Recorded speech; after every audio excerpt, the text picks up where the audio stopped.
What's going on, guys? Welcome back to another business breakthrough session. I sit down with Erik Douglas of Screaming Eagle Painting in Connecticut, and we discuss really what the bottleneck has been for him in the last few years. I mean, he's found himself once again working alone. This is the story of so many contractors. And to my surprise, it was not because of his hiring process. So I'm excited to share this one with you. I really believe this is going to be impactful, whether at whatever stage you are in your business. The principles are going to be valuable. So check this one out, listen to it all the way through, and I'm excited to share with you this business breakthrough session. The big question you need to ask yourself every day is, do I own a job or do I own a business? And unfortunately, the majority of contractors out there own a job. That's right, they're a slave to their own business. But the other side of the fence is so much greener, it's so much better, and that's when you're finally fully in control of your destiny, your freedom, your time. And that's what Contractor Secrets is about. It's about taking back our time, building a business with systems, standards, values, procedures, putting yourself in the driver's seat. And that's what it's about. So I'm excited. I'm happy to have you here. Let's dive into the Contractor Secrets podcast. All right, what's going on, everyone? Welcome to the Business Breakthrough. I am here with Erik Douglas of Screaming Eagle Painting. We just had a brief conversation. I love the branding. He's got eagles on his hat, man. It's just awesome. And there was a little bit of a why, a reason behind it. Would you share that with us, Erik, as to why the name of your company, Screaming Eagle? Yeah, definitely. So I'm a U.S. Army veteran. I served in the 101st Airborne Screaming Eagles, and also one of my best friends that I joined the Army with back in 2005. He was in a different unit. He got killed in Afghanistan. He was also in the 101st Airborne. So it's kind of like a remembrance thing for me. Remember why I started this company, and I put the brand on every day as I love it. It's some like kind of weight like the behind it. band, the Band of Brothers thing. It's like, it's one of the most Yeah. renowned divisions in the world. So we like Wow. to, withhold the Represent well. standard if we I just can. think that's awesome, man. I think that in business, when you have a why behind what you do, it pushes you to just do more than what you would have. Sometimes we need that external push, man. And that to me sounds like as good of any external push as you can find. I'm sure you know that. Absolutely.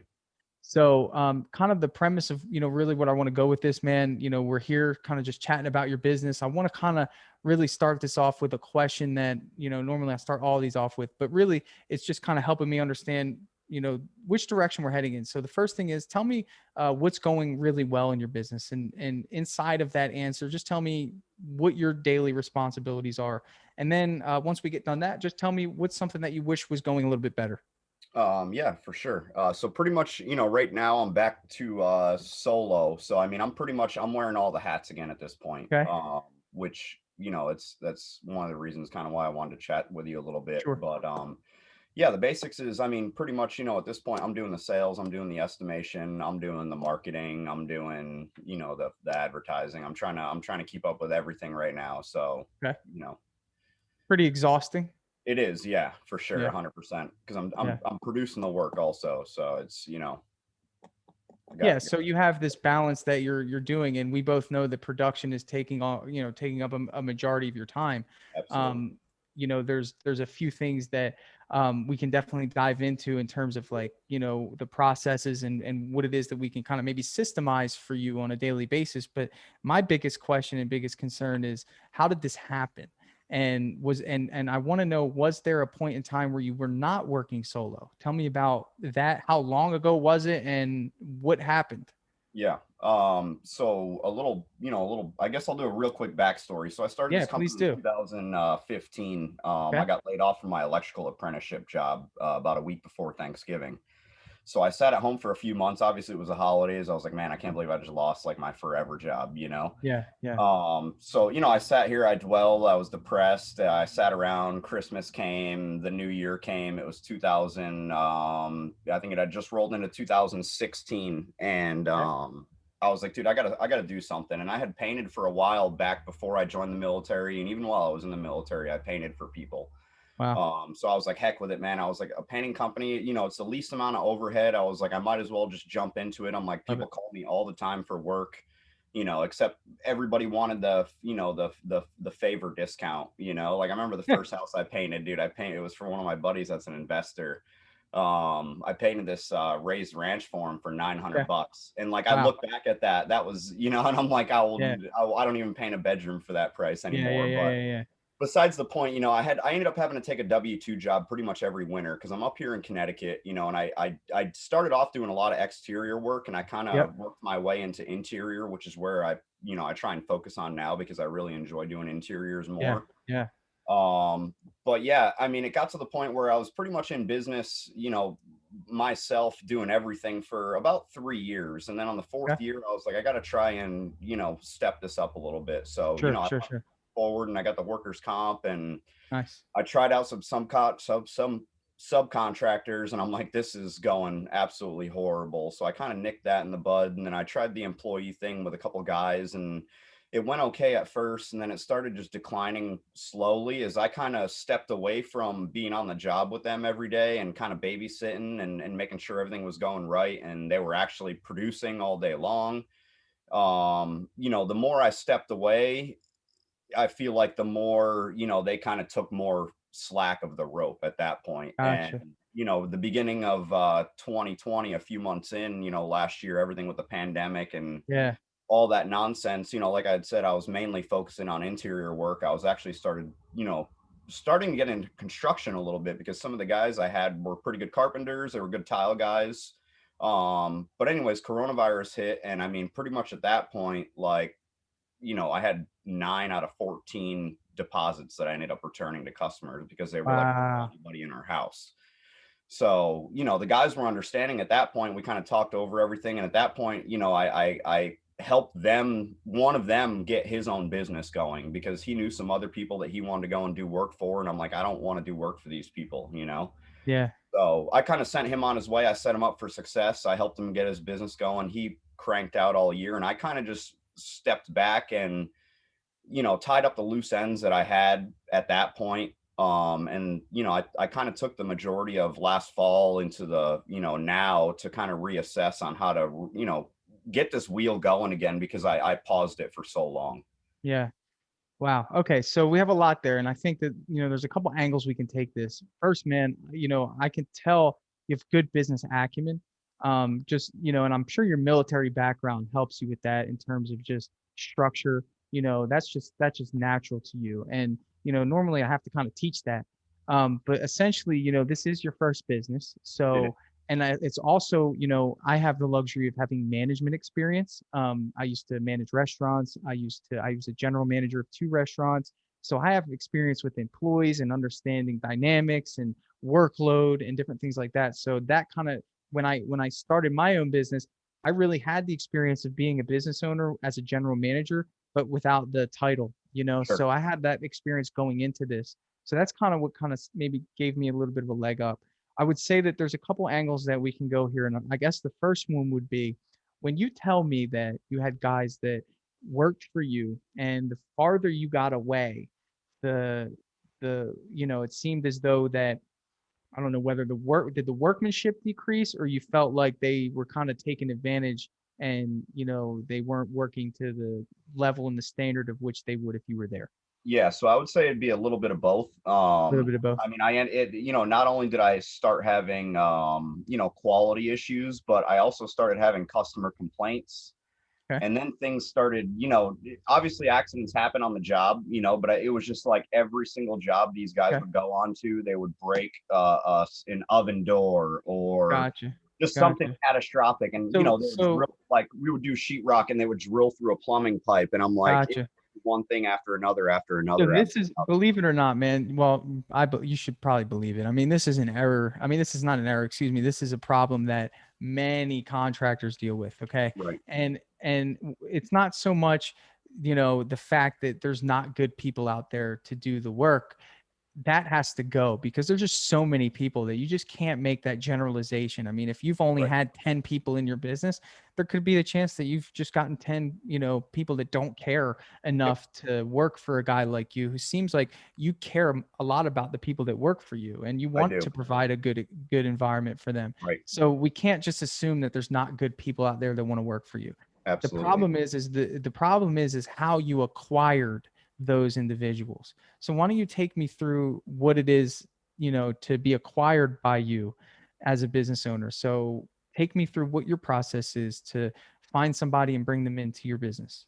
Sure. So pretty much what I did locally was it would either be we have like local, like paper, flyers. We call it like Turnpike Buyer, the Okay. Shoppers Guide, stuff like that. So like I put it in local, because one of the reasons why I wanted to expand this business was because I'm in a small town.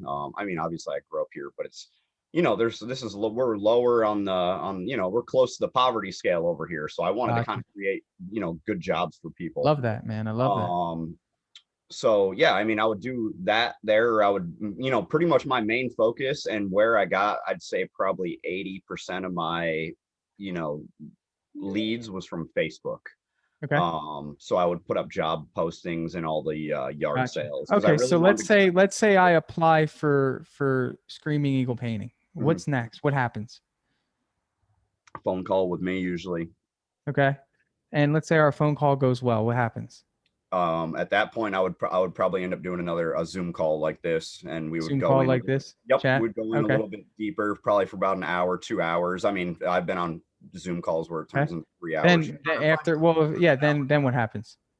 Then at that point, it's like, I mean, I'm in the painting business. You know what I'm saying? It's like we can't go any further unless you can show me how to do something. And that's kind of Okay. where I ran into, I'm kind of hitting a bump in the road because I mean, Yeah. ideally, I would like to have some kind of shop, which is where I can at least put people in and kind of give them like a 1 or 2 day kind of training before I send them out into a customer's house. Because I I mean, like that. And I think the idea is good. I think that, so what I'm getting is that you have a structure, you have a system, and that's what right? I wanted to hear is that you have some sort of system, at least you're not, I was hoping you didn't say that after the phone interview, you bring them on board, so you No, do some sort of filtering right? out process, which I Yep, love.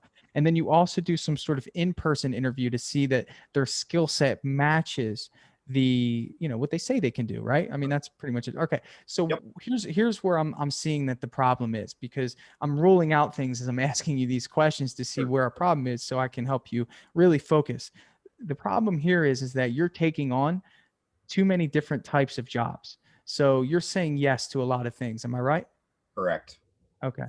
So and the reason that I'm seeing that this is a major problem is because if somebody's going through your checks and balances, and you have somebody that has a decent personality that you feel like cares about what they're doing, and you do an in-person interview and they do well enough to actually work alongside you, the problem is that your standard of you're setting an expectation in each different job type that you have that is hard for somebody to hit. And whether you set that expectation because of your own personal experience or whatever that expectation has come to, you're the business owner. It's hard for somebody to learn a new skill every time they go to work, right. right? And when we take on drywall, I know you said you're taking on drywall jobs, you're taking on Hmm. construction jobs, you're kind of just you're shotgunning.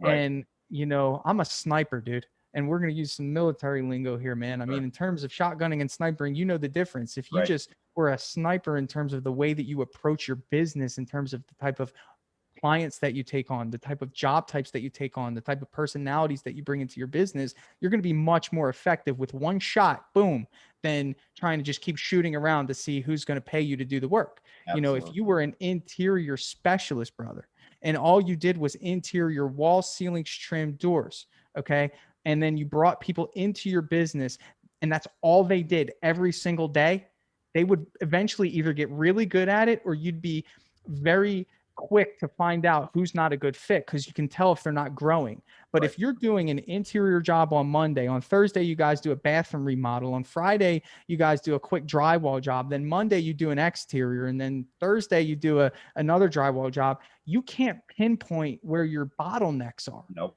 And I can tell you Okay. what, when I did that, because I used to just focus on painting and then I started stepping in, what you're calling a shotgun. When I started getting in the shotgun, I'll tell you what, dude, I lost more money in that, You doing will. that between You will. tools, being replaced, Yeah. lost, stolen, like, Tools oh being my goodness, replaced, and then there's no structure there. So I right, love this analogy because it's just, I don't know, it's just one of my favorites, man. I mean, I talk about Starbucks because they're just a good franchise. These franchises, they have systems, right? So they do something the same way every day. That's it. No more, no less, right? right, If I go to Starbucks in Connecticut, and I go to one in Florida, that coffee will taste the same. It'll Yep. be the same menu. It'll be, and they do that on purpose. Okay. So let me ask you, if my Starbucks down here, okay, said, you know what, we have so many customers, and you know what, I guarantee if we sold filet mignon, people would buy it, right? If the manager went in there and was like, yeah, yeah, and everybody agreed. They're like, yeah, we could sell filet mignon. All right, well, all right, we got to get a grill. All right, so they're like, well, run to Lowe's and go get us a grill so we can start selling filet mignons. And they put a piece of paper on their menu board and it said filet mignon for sale. $29.95, right? So if they have 1,000 people, okay, would you agree that some people would buy the filet mignon?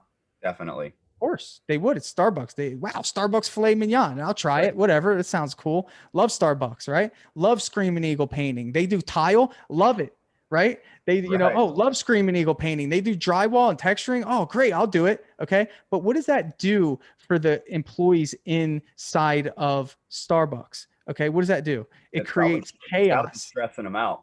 It's stressing got them to out. be. Well, I don't know how to freaking do a filet mignon. How long do I cook it for? Medium. They want medium, Exactly. medium rare. They want well done. They want rare. What? I don't know what to do. Do you understand? So Yep. ultimately, the manager will go up to that employee, say, "What are you doing? You didn't cook this filet mignon right. Our people are waiting for it." Well, I don't know. I was just making coffee yesterday. You want me to make filet mignon? I didn't sign up for this, right?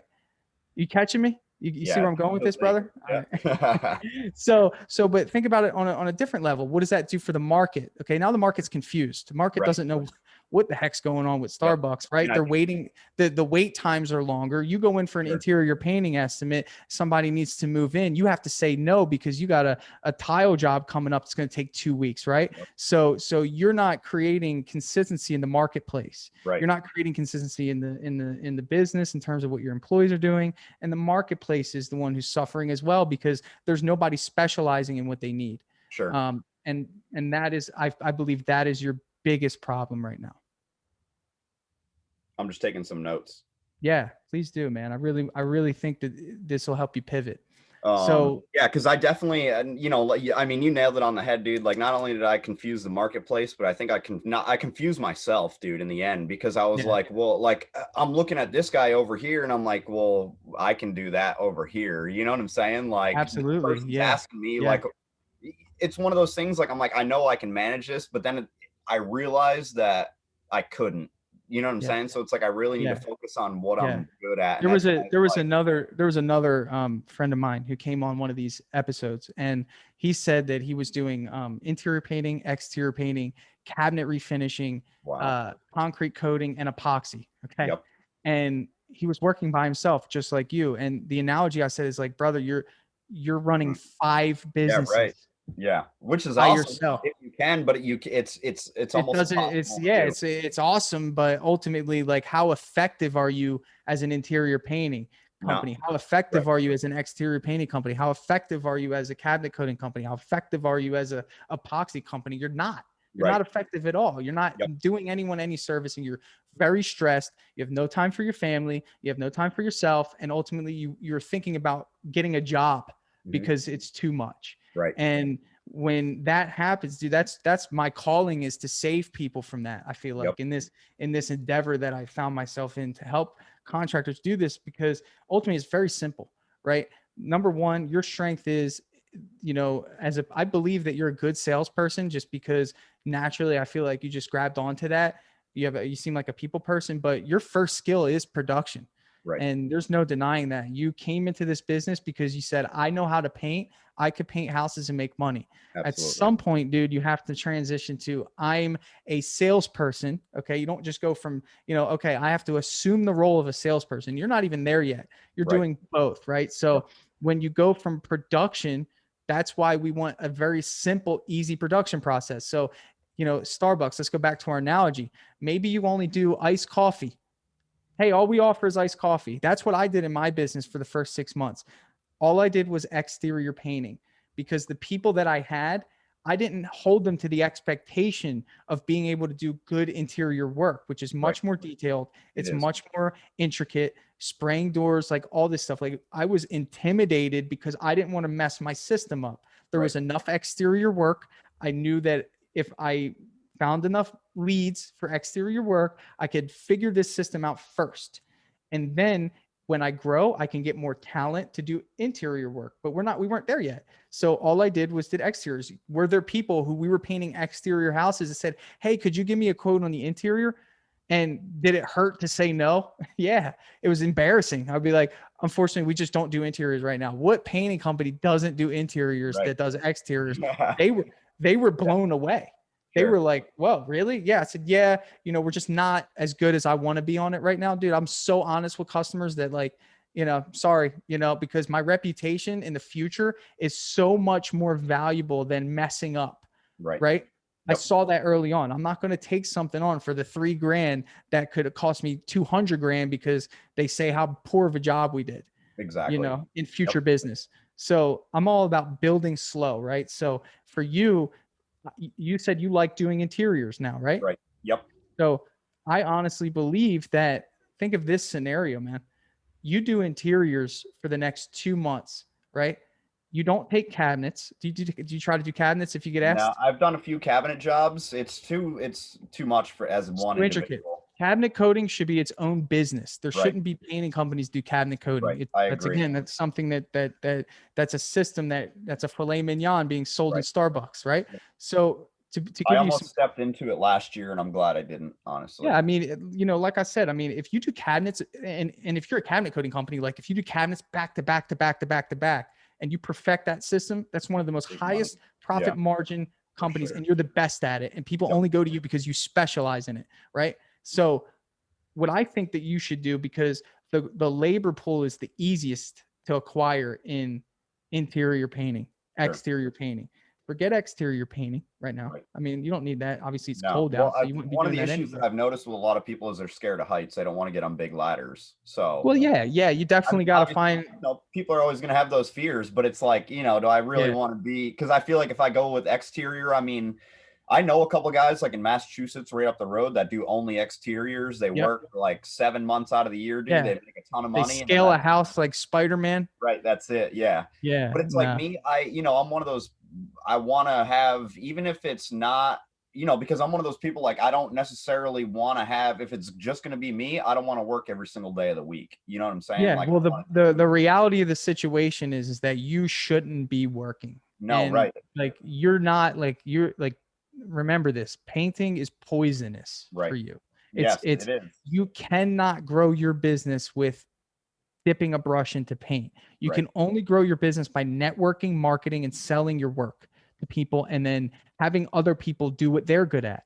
Right. And I think there is a tremendous benefit of you being a production first entrepreneur is that you know how to train way better than I do. You know product way better than I do. You know application way better than I do. Although I'm a sales and management business owner, that doesn't mean that we can't, we don't have our own individual strengths and weaknesses. My weakness is Absolutely. production, so I have to rely heavily on production as opposed to you just have to learn sales, and that could be learned much quicker than learning production because you don't have to go through so many errors, Right. with painting. Yep. So let's kind of talk about, what I would believe to be an action plan for you. The reality of the situation is it comes down to your marketing. If you do not have confidence in your marketing, you will take whatever comes your way for survival. Does that make sense? Yep. Okay. Because if the phone isn't ringing and your neighbor wants a tile job done and you need to make money, what are you going to do? Take the Go to the tile job. You tile. have to make money. Right. Okay. That That's messes where with I'm your at right system. now. I know. So what we need to do is we need to pay for leads. Yep. Okay. Why do we need to pay for leads? Well, majority of these companies will let you pick what type of jobs you want. That is the key. Now, Home Advisor is the biggest one. I mean, people bash Home Advisor, and I say this all the time. It's not what you want. Stop buying for the customers. The market likes it. So guess what? You either Right. play or you don't. I used to sell cars at Toyota, and Sure. there's this program called TrueCar, and TrueCar essentially finds all the quotes and prices of every car dealership and the transactions, not the prices, the transactions shows you what the average amount to pay for whatever vehicle you want to pay for is. And you can buy the car on TrueCar. Okay. And then you walk into the dealership with a slip and say, hey, I purchased this car for this price on TrueCar, and it's like 8,000 less than what they would have sold it to you for in the dealership. Okay. But guess what? Those sales help them get to whatever threshold they need to get to hit their bonuses, and it makes sense for them in the long run. Do they want to pay TrueCar? No, but if they don't, guess what? They're missing out on that business. And, unfortunately, they're going to be, at the mercy of the other dealerships that are, there's other contractors in your area that are doing this. So unfortunately, the Home Advisor is that big of a mammoth in this lead generation business. It's either if you can't beat them, you join them. And that's where people are going. So this is what's going to help you narrow down your job type. So you can tell them you want interiors, full houses, 5-6 bedroom, right? Yep. So you start getting leads for these jobs. These are the only jobs you're going to take, right? And then the more money you spend on getting these leads, the more opportunities you're going to have and the more sales you're going to have, right? Right. This is a balancing act in business as a business owner. Balance the marketing, okay? Get as many leads as you can, right? Sit in front of as many people as you can, sell as many jobs as you can. Meanwhile, making sure on the right side, production is keeping its standard high, right. Okay? Yep. And while you're doing all this, this automates this marketing process. If you spend the money on the marketing, you don't have to go knock doors. It takes too much time. If you want to go out and hold a sign and say, hey, I paint houses, hire me, you can, but your time is way more valuable finding good quality people, doing interviews, making sure that the production is ready for the marketing. You might say, I'm not ready to hire anyone right now. I don't have enough work. I'm going to be very honest with you. There's never been one time I made a hire where I felt like I was ready ever. Anytime I decided to bring someone else on, I'm like, I don't know if I can keep this guy busy. And guess what happened? I was pushed by the fact that I looked someone in the eye and I promised them an opportunity. Yep. My word pushed me. So guess what? I make more phone calls than anybody in the house painting business. Anybody, by far. There's no one that calls more customers, more homeowners than me to get appointments scheduled, to follow up with sales. I'm a sales machine because not so much I want to make money. I could care less about the money. I just want to be comfortable. I want to be able to spend time with my family. But there's people out there that put my brand on that need to feed their families. Absolutely. And that motivation in itself makes sure that I'm on point. Right. So you'll find that for sure. Yeah. You know what I'm saying? Yep. So let me ask you, what hurdles do you see going forward with this plan? Is this something that you would implement? Yeah, definitely. I'm willing to try anything. It's one of those things that I understand that marketing and leads is, probably the most important aspect of this. If I don't have leads, I can't close the sales. So that's right. It's just how it goes. And have you tried any lead services before? No, just pretty much everything I did was through Facebook. So this is going to be new for you. Would you like me to give you some advice? You want some advice? Yeah, absolutely. Okay. So here's why everyone hates these programs, is because they don't understand the investment aspect of it. This is like buying stocks, and with investing, you have the risk of loss. Right. Okay. That's the nature of this marketing game. Is it not the same if you spend $4,000 on a billboard and no one calls? That's exactly what it is. So if Home Advisor's sending you leads are not guarantees. Okay. Right. That does not mean that you are even guaranteed to get an appointment.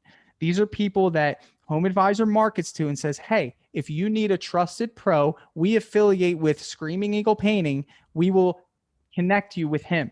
Okay. Customers love that because of all the contractors that have taken advantage of people. To them, the only viable option at this point is to have someone facilitate the agreement, which is pretty unfortunate, but that's where we're at now. Okay. Yep. So they say, okay, well, that's nice. We're also going to send you Joe's painting and Steve's painting. We also affiliate with them. So you can make the best possible decision of who you want to work for you. So with these leads, you're going to be competing. Okay. So we need to learn how to separate ourselves. So when they are comparing you and Joe's and Steve's painting or wherever else I named, they say, actually, I want to go with Screaming Eagle. Okay. That's who I want to go with. You're always compared to usually 2 or 3 other contractors anyway, but this one's a little more pressure here because number one, with word of mouth, you didn't pay $70 to $80 to speak with somebody.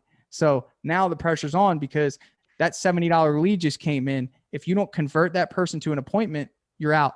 Right. You're out $80. Okay. Yep. And for somebody that doesn't know the game, that could really be demotivating. Absolutely. Yeah. You know what I'm saying? Yep. So the approach needs to be, you need to be the first one to call. Number one. First one to call. When that lead comes in, boom. I don't care what you're doing. You need to pick up the phone and call. Okay. Dripjobs is a software that I'm developing that has automations attached to it. So when a new lead comes in, a text message and an email goes out right away. Nice. That's part of the reason why it was developed. But in the meantime, making the phone call is just as valuable immediately, because chances are they're still on the computer, typing in their information. You'll call them, hey, this is, Erik with, Screaming Eagle. I saw that you were putting in a request for a house painting estimate. When would you like me to come out? Okay. Right. Facilitate, man. That's the word. You don't just say, hey, did you request a painting estimate? And then they're going to get weary and be like, actually, no. You have to know the game. Right. And what I do is when somebody puts in a lead, I say, hey, Joanne. And they'll be like, hey, it's Tanner. I got your request for a painting estimate. I'm just calling to let you know I have Wednesday and I have Thursday available. Does the afternoon work for you? I'm taking out all the back and forth guesswork. Right. Okay. That's sales. That's facility. Okay, great. Thursday. What time? Thursday? After 3:00? Perfect. We'll be there. Let me just verify your address here. Builds credibility. You read the address off the lead. Oh, are you at 1234 Southwest 40th Lane? Oh, perfect. We'll see you then. Thanks, Joanne. Have a good day. Okay. So then I show up, and now think about the next guy who calls right after me. She knows that these calls are going to start coming in, and he's like, in the brush. He calls 5 hours later. She's having dinner at this point. Hey, Joanne. Yes. Were you looking for a painting estimate? I'm sorry. I can't talk right now. I got to go. Okay. All right. Bye. You see the difference? That's the game, man. So your ability to convert leads to appointments is going to be what gives you the ability to be successful. Okay. So that's really, really important if you're going to be doing this. Now, last point I'm going to make on this is, remember what I said, you will lose money here first. I mean, you're not going to, if you have 100% closing ratio, I want you to teach me how to sell. Yeah. It's not going to happen. Not at that. I'm like at a 40% with these. Yeah. I mean, it's hard. It is hard. I think I teach 52% or something. So, I mean, it's still, so you I know you got skill, but I'm just saying that with this type of lead, you got to be mindful of the number. You got to be a student of the game. And here's what I mean. Okay. If you say, I'm going to spend $1,000 on Home Advisor, that should be your minimum. Figure out a way to get it. If you don't have it, put it on a credit card because you're going to get it back. Okay. $1,000. Let's say that gives you 12 opportunities. 12 leads come in. Let's say for the first 6, you can't get a hold of them. They don't answer the phone. Right. So you're already out half the money. Okay. Yep. $600, you're out. At that point, that's where everyone quits. Okay. Because they don't stick to their budget. Law of averages. They quit. So you do 6. No one's answering. So you're like, man, this sucks. I'm done with Home Advisor. I'm going back to my electrician job. I hate this. Tanner's an idiot. All right. But you hang in there. And then the next one comes in. Oh, well, that one actually wants an estimate. Okay, cool. You have that scheduled. Okay. Next one doesn't work out. You're like, man, this Home Advisor still sucks. Next one doesn't work out. But you're staying the course. Okay. So now you're at number 9. You got 3 more before you hit your budget. Okay. The next 3, let's say, convert to appointments. You've gotten 4 appointments out of 12. Okay. That's 25% appointment closing ratio. Now, before I go any further, the other 8 that you have there are not dead. You just have to continuously follow up with them. Again, that's what Dripjobs does, is it drips out communication for the next, month, if you want, saying, hey, it's Erik with, Screaming Eagle Painting. Hey, you requested an estimate from us. Would you like to schedule? Would you like to schedule? Would you like to schedule? So it stays on top of those people for you. But now we're going to focus on our 4. Okay. So you have 4 people. You go do the estimate. Oh, we're not ready. We're not going to do it. Okay, cool. Now you only have 3 opportunities to make back your $1,000. Let's say the next person, you sell it, $1,000 job. All right, cool. I broke even so far on what I spent on Home Advisor. Next one you sell, $7,000 job. Okay. And then the next one you don't sell, right? So your total sales are $8,000. And I'm giving you a super, super low threshold, $8,000. Okay. All right. So subtract the 1,000 that you originally spent for all those leads. Okay. So that's, now you have 7,000. Subtract your cost for the job. Let's say that your costs were 3,000. So you netted $4,000 off of $1,000. Okay. That's a 400% return. Okay. That's a good investment. Now, if you do that on a grand scale, dude, I mean, if I at one point was spending $4,000 a month on Home Advisor, we were generating 90,000 a month. Nice. In sales. Okay. But that just doesn't stop there. Now imagine you go to that one house that you sold for 7 grand and the neighbor walks over and says, "Oh my God, you did a great job. I'd like an estimate." And then you sell her for 10 grand on her mansion Right. or whatever, right? Yep. We attribute that to Home Advisor. You would not have met that person if it weren't for Home Advisor, right? Good investment. You see how Yep. that works? So when Absolutely. you do this, stay the course, okay? And then narrow down your job type. So when you build your production structure, your guys are doing the same thing every day and getting better at it. Sure. All right. So that's my advice for you, man. I really hope that this was helpful. Yeah, definitely. Absolutely. Awesome, man. Well, 100%. I really appreciate you joining me on the business breakthrough, man. I'd love Awesome. to have you back at some point to Yeah, kind of give us a 100%. recap, man. Maybe we can schedule it in for next month or something. Sure. Yeah, 100%. Let's Awesome. do it. Awesome, brother. All right. Hey, I just want to take a second to thank you for joining me here on the Contractor Secrets podcast. I'm just going to take this opportunity to let you know that my passion is coaching people, helping people. I've changed my Instagram name to @contractorcoach. And I did that because that is my passion. I want to help you. So please reach out to me. If you have an issue going on in your business, send me an email. Find me on Instagram, message me, and let's do a breakthrough session. I want to work through your problems in your business to help you get to that next level. And one thing that I always say is this, the difference between those that get over the humps and the hurdles in business is just a change in perspective. And that's what I plan to offer you. So get with me, message me, allow me to help you take your business to the next level.